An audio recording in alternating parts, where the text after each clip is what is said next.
नमस्कार साथियों, स्वागत है आप सभी का हमारे खुराना क्लासेस यूट्यूब चैनल पर। दोस्तों, आज की क्लास में हम बात करेंगे SUPW यानी स्वास्थ्य एवं शारीरिक शिक्षा। ये पेपर आपका VSTC सेकेंड ईयर में लगेगा और ये 20 अंकों का पेपर होता है, जिसको करने के लिए आपको 2 घंटे का समय मिलेगा। इस पेपर में पास होने के लिए आपको 8 अंक कम से कम लाना अनिवार्य है। पहला क्वेश्चन आप लोग देखेंगे। सभी लोग लास्ट तक पूरा पेपर पढ़ें, पूरे क्वेश्चनों को एक बार रिवाइज करके ज़रूर जाएं। पहला क्वेश्चन है, बेरी नामक रोग किस विटामिन की कमी से होता है? तो याद रखेंगे, विटामिन बी की कमी से बेरी रोग होता है। ठीक है। विटामिन ए की कमी से रतौंधी होता है। ध्यान रखना कौन सा होता है? रतौंधी। ये सारे के सारे विटामिनों की कमी से जो रोग हुए हैं ना, ये मैंने गैस पेपर 1 में बता दिए। अगला क्वेश्चन है, आदर्श निम्न व उच्च रक्तचाप कितना होता है? तो ध्यान रखेंगे, आदर्श मिनिमम कितना होता है 80 और मैक्सिमम कितना होता है 120। ध्यान रखना, ppm है ना, ये भी आपको याद रखना। अगला क्वेश्चन है आपका, कंधे से धकेलने के व्यायाम में एक दल में अधिकतम कितने बालकों को लिया जा सकता है? तो 8 इसका आंसर हो जाएगा। 8 बच्चों को लिया जा सकता है। नेक्स्ट प्रश्न है, कैलेस्थेनिक व्यायाम के लिए प्रयुक्त की जाने वाली विधि कौन सी है? तो वो है साथियों आपकी आदेश विधि। नोट कीजिएगा, आंसर आदेश विधि है।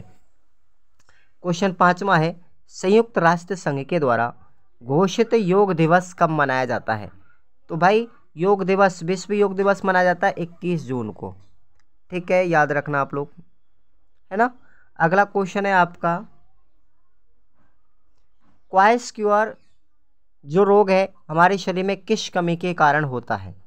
तो ये जो रोग है वो 5 वर्ष तक के बच्चों में आहार में यानी भोजन में जब प्रोटीन की कमी होती है तो इसकी वजह से क्वाशियर क्वारे रोग होता है, जिसके कारण बच्चे का स्वभाव चिड़चिड़ा हो जाता है ना।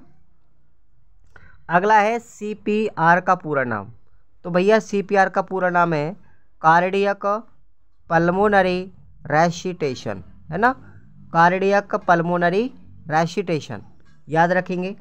अगला प्रश्न है, व्यक्तिगत विभिन्नता से क्या तात्पर्य है? तो व्यक्तिगत विभिन्नता का अभिप्राय एक बालक या व्यक्ति का अन्य से शारीरिक, मानसिक, संवेगात्मक या सामाजिक विभिन्नताओं की भिन्नता से है। यानी कि एक व्यक्ति के अंदर दूसरे व्यक्ति के बजाय कुछ ना कुछ भिन्नता होती है, यही कहलाती है व्यक्तिगत विभिन्नता। महर्षि पतंजलि के अनुसार योग के अंग कौन कौन से हैं? सबसे पहले तो याद रखना है कि कितने अंग हैं? 8 अंग हैं। कौन कौन से बताए? पहला यम, दूसरा नियम, तीसरा आसन, चौथा प्राणायाम, 5वां प्रत्याहार, 6वां धारणा, 7वां ध्यान और 8वां समाधि। तो ये 8 हैं भैया, योग के अंग है ये पतंजलि के अनुसार। अगला क्वेश्चन है हमारा 10वां, देखेंगे, रेड कौशल क्या है? तो कबड्डी खेल में एक श्वास प्रक्रिया में निरंतर बिना किसी रुकावट में आवाज़ बदले कबड्डी शब्द का उच्चारण करते हुए विरोधी के पाले में आक्रमण करना होता है और यही कहलाता है रेड कौशल। ठीक है भाई।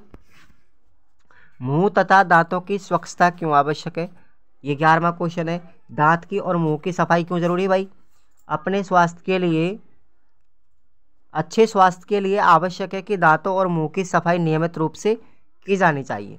दांतों को दोनों समय, सुबह और शाम दोनों टाइम ब्रश या दातून से साफ करना चाहिए। दांतों में पायरिया कैरीज नामक रोग हो जाते हैं। दूषित दांतों में कीड़े लग जाते हैं। मुंह की सफाई के समय जीभ और दांत व गले की सफाई भी करनी चाहिए। शौच इत्यादि तथा भोजन करने अथवा अन्य भोज्य पदार्थ खाने के तुरंत बाद ही भली प्रकार से कुल्ला करके मुंह को स्वच्छ कर लेना चाहिए। यदि मुंह शुद्ध नहीं किया जाए तो उसमें भोजन के कुछ कण जो है दांतों के बीच में सड़ने लग जाते हैं और उसमें रोग के जीवाणु उत्पन्न हो जाते हैं। सड़े भोजन से उत्पन्न तेजाब दांतों के ऊपर एनेमल को काट देता है तथा अनेक रोग भी उत्पन्न हो जाते हैं। इसलिए मुंह तथा दांतों की सफाई बहुत ज़रूरी है। अथवा में आपका क्वेश्चन है, रक्त स्त्राव किसे कहते हैं? यानी ब्लीडिंग जो होती है ना, उसे किसे कहेंगे और ये कितने प्रकार की होती है, इसके उपचार बताइए। तो ये क्वेश्चन इंपॉर्टेंट है। रक्तचाप क्या है? रक्तचाप कितने प्रकार का है? इसके उपचार क्या है। 12वां क्वेश्चन है, जिम्नास्टिक की अवधारणा को स्पष्ट करते हुए जिम्नास्टिक प्रतिस्पर्धा का प्रकार लिखिए। तो भाई आधुनिक ओलंपिक में जिम्नास्टिक के 19वीं शताब्दी के अंत तक सम्मिलित किया गया। जिम्नास्टिक में शरीर के अंगों का व्यायाम हो जाता है। इसमें बालकों की मांसपेशियों में चुस्ती, दृढ़ता और स्फूर्ति आ जाती है।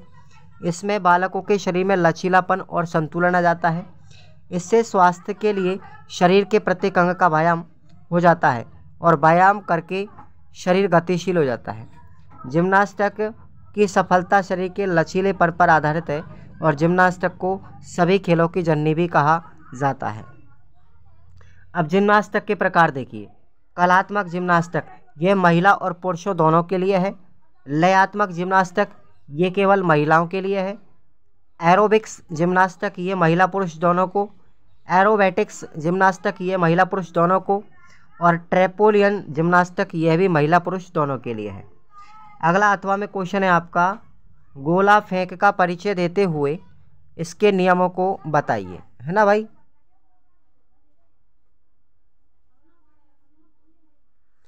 तो भाई गोला फेंक याद रखना, ये क्वेश्चन आपको खुद को पढ़ना है।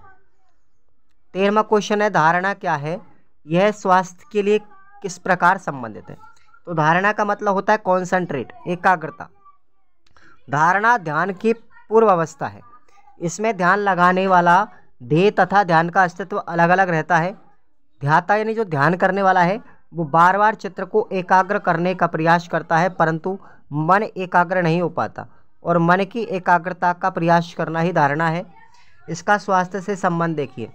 अभ्यास द्वारा शरीर ध्याता अपने मन को एकाग्रित करने प्रयास कर अपना पूरा ध्यान कर्म, लक्ष्य, उद्देश्य पर केंद्रित करने का प्रयास करेगा, जिससे कर्म सिद्ध होंगे, लक्ष्य तथा उद्देश्य की प्राप्ति करने में सफलता आ जाएगी।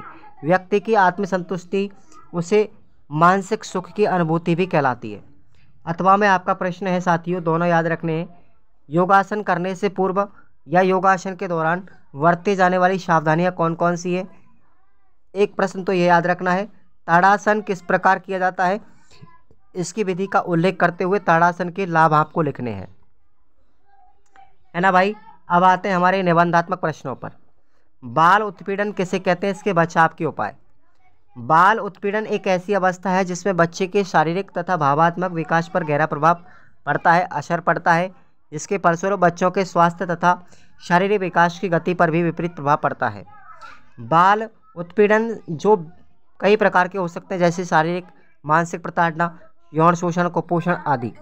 इसके परिणाम स्वरूप बच्चे में शारीरिक, मनोवैज्ञानिक तथा सामाजिक तौर पर देखे जा सकते हैं, जो बच्चों को समाज से दूर तथा अलग अलग कर देते हैं, जिनमें बच्चों का स्वाभाविक विकास रुक जाता है। दूसरों के प्रति ईर्ष्या, द्वेष तथा हीनता की भावना घर कर लेती है। बाल उत्पीड़न के अर्थ को स्पष्ट करते हुए कहा जा सकता है कि बाल उत्पीड़न 18 वर्ष से कम आयु के व्यक्ति के लाभ के साथ भावात्मक, शारीरिक या यौनात्मक अर्थात या फिर आर्थिक तरीके से बुरे व्यवहार की स्थिति है, जो विश्वव्यापी तथा प्राकृतिक रूप से चलन में है।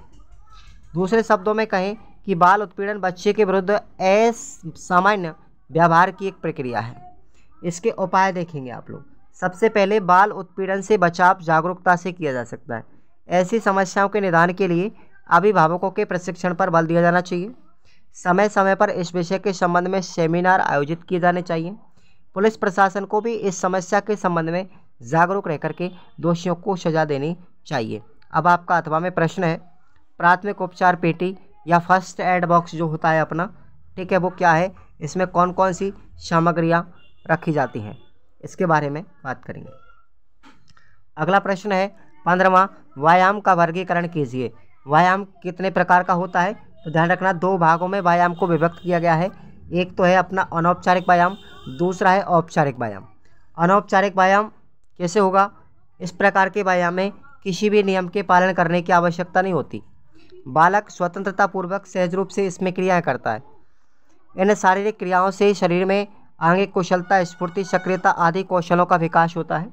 बालक अपनी दैनिक आवश्यकताओं की पूर्ति के लिए जो क्रियाएं करता है वे सभी अनौपचारिक व्यायाम के अंतर्गत आती हैं।